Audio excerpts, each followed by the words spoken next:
Wel blant, am y tro ola fi'n mynd i ddweud Nadolig llawen a'r blwyddyn newydd dda. Mae wedi bod yn wythnos trist yn ein tŷ ni.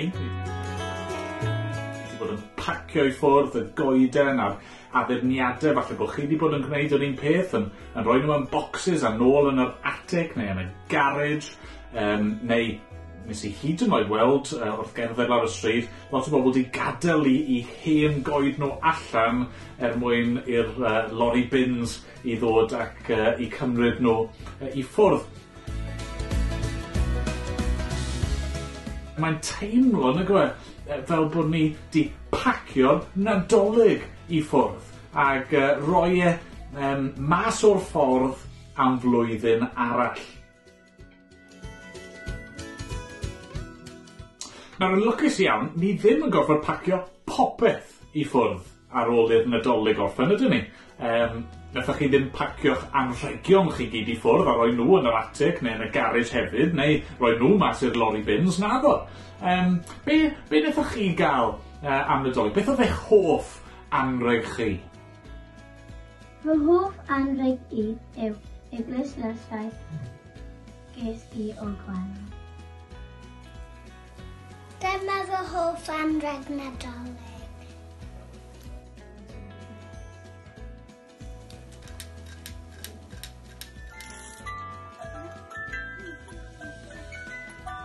Fy hoff anrheg i Nadolig oedd y bwrdd dawt ar PS4. Allwn ni rein am anrheg Nadolig? Hoff anrheg i yw bwrdd dawt ar PS4. Bydd yn ia!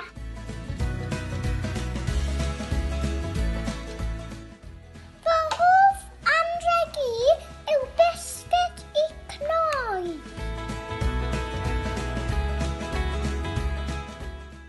Nawr, dros y Nadolig, wnaethon ni glywed fod Duw wedi rhoi anrheg sbesial iawn i ni, sef Iesu Grist, ei fab, ei hun. Ac, does bendant ddim rhaid i ni pacio fe i ffwrdd tan Nadolig nesa. Mae Iesu wedi dod, mae wedi rhoi ei hun i ni mwyn i ni gael ei fwynhau heddiw, fori, wythnos nesa, mis nesa, ac Nadolig nesa, blwyddyn nesa, am byth.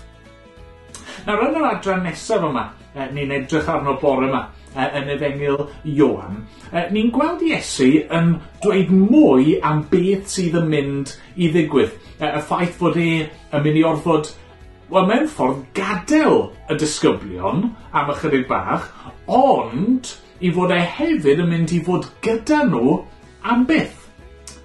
A sut mae hynny'n bosib? Sut mae'n gallu mynd i ffwrdd, ond dal i fod gyda ni? Wel, achos bod Iesu yn rhoi anrheg arall i ni. Mae'n rhoi yr ysbryd glân.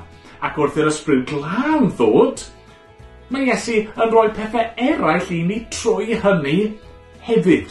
A dyna ni'n mynd i fod yn meddwl amdano fe y bore yma. Felly fi eisiau chi wrando nawr a canolbwyntio eto yn ystod y bregeth.